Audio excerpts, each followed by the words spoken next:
Sinabihan niya na naman si Kimi ng mahal kita, and then this time sa lengguwahe ng Bisaya. Kamong. Nimo. Etong si Paolo, habang nakayakap siya kay Kimi, unti-unti niyang nilalapit yung labi niya kay Kimi.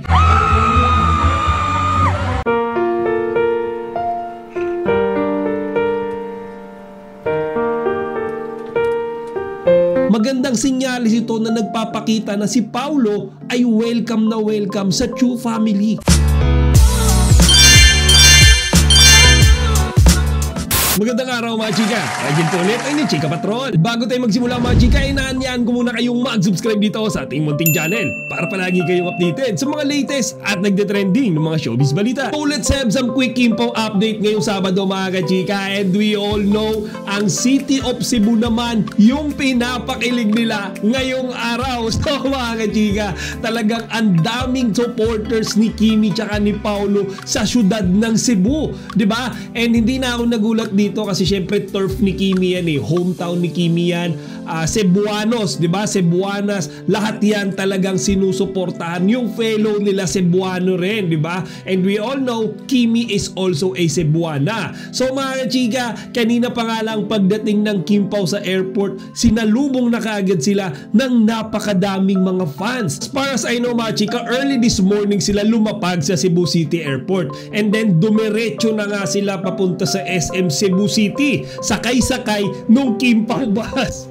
Actually may video ako napanood ba chika, nakakatuwa no? Hindi ko sure kung si Kimi tsaka si Paolo yung nakasakay doon kasi hindi ganun kaklaro yung mga mukha, pero may video kasi mga chika na habang tumatakbo yung Kim Pao bus, merong kumakaway sa loob ng bus. So most probably mga chika, ang Kim Pao yung nakasakay doon. And it's also worth mentioning mga chika yung effort ng mga fellow Kim Pao fans natin, iba't ibang mga Kim Pao community na talaga namang maaga pa lang na venue na bibisitahin ng Kim Pao. So mga chika, pagdating nga nung ating mga iniidolo sa SM, nakita ko ang dami na namang tao. And kagaya nga nung sinabi ko, expected na yan, di ba? Basta nandyan si Kimi tsaka si Paolo, dudumugin at dudumugin yan. Lalo na mga Cebuano at Cebuana yung mga nariyan. Kapansin ko talaga mga chika, alam nyo yun, yung mga taga Cebu, basta fellow nila Bisaya, parang sobrang malalapit sila sa isa't isa. Alam nyo yun, yung minsan kahit hindi nila kakilala, kahit stranger, pero pag nalaman nila nakapareho sila ng lengguwaheng Bisaya, parang nagiging close na kaagad sila. When Paolo and Kimi started their performance mga chika, talagang ang dami na namang kinilig. Base doon sa mga pictures, doon sa mga videos, hindi magkahumayaw sa kakasigaw yung mga fans. Actually meron nga akong picture na nakita doon mga chika. I think si Kimi tsaka si Paolo ay nasa hagdanan, and then yung mga fans nandun lang sa gilid nila. Alam niyo parang nami-mesmerize, parang nakatulala habang kilig na kilig sila sa Kim Pao.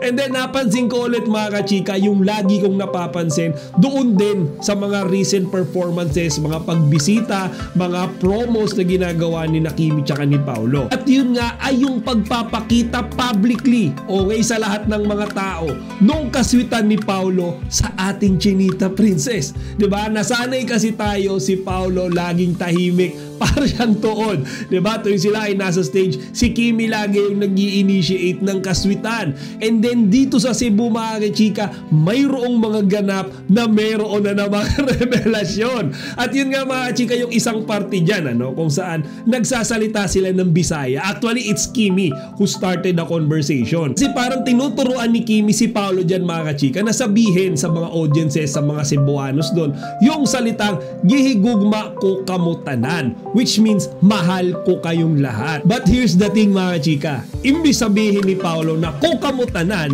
sinabi niya nimo, gihigugma nimo, tapos nakatingin siya kay Kimi. Kaya si Kimi mga chika, kilig na kilig kasi ang ibig sabihin niyan, mahal kita. Diba? Sinabihan niya na naman si Kimi ng mahal kita, and then this time sa lengguwahe ng Bisaya.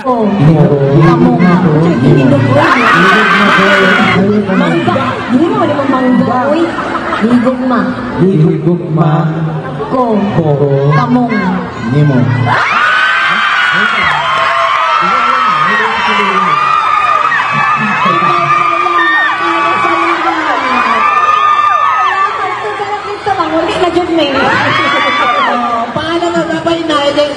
Na. Nga naman, nagsabok-sabok ko. Balik dito ko. Ay, pasensya. Sa babay dahil. Salamat sa inyo. Dili niya kasabot. Ay, kasabot ako. Nakasabot. Damay kay ang aking parents ay Mayroon ka bang alam na Bisaya din? Yan na rin, yung sinabi niya na rin. Salamat. Thank you so much again. Di ba mga chika? Kaya yung mga tao talagang todo sigawan, todo kilig kasi alam nila lahat yung ibig sabihin ni Paolo dun eh. Tapos yung mukha nga ni Paolo dyan mga chika parang patay mali siya lang, habang si Kimi naman ay tuwang-tuwa, kilig na kilig. Di ba mga chika? So feeling ko yan yung mga small ways ni Paolo para express, di ba? Para iparamdam sa ating lahat ng mga nanonood ng mga Kim Pao fans kung gaano niya talaga kamahal ang ating Chinita Princess. Kasi dati more on actions lang siya eh. Hindi siya ganun ka-expressive verbally, di ba? Pero ngayon mga kachika, si Paolo na yung nagsasabi ng mahal kita sa ating Chinita Princess, di ba? So sino hindi kikiligin dyan? And then mga chika, may isang eksena rin ano, dyan din sa performance nila sa SM Cebu kung saan habang kumakanta, di ba, si Kimi tsaka si Paolo nung kanilang team song na Dilaw, nagkalapit sila ng mukha, di ba? Ngayon etong si Paolo, habang nakayakap siya kay Kimi, unti-unti niyang nilalapit yung labi niya kay Kimi. Tapos si Kimi, siya na yung nahiya eh, kaya bigla siyang kumalas. Tapos sigawan ng sigawan yung mga tao dyan mga chika.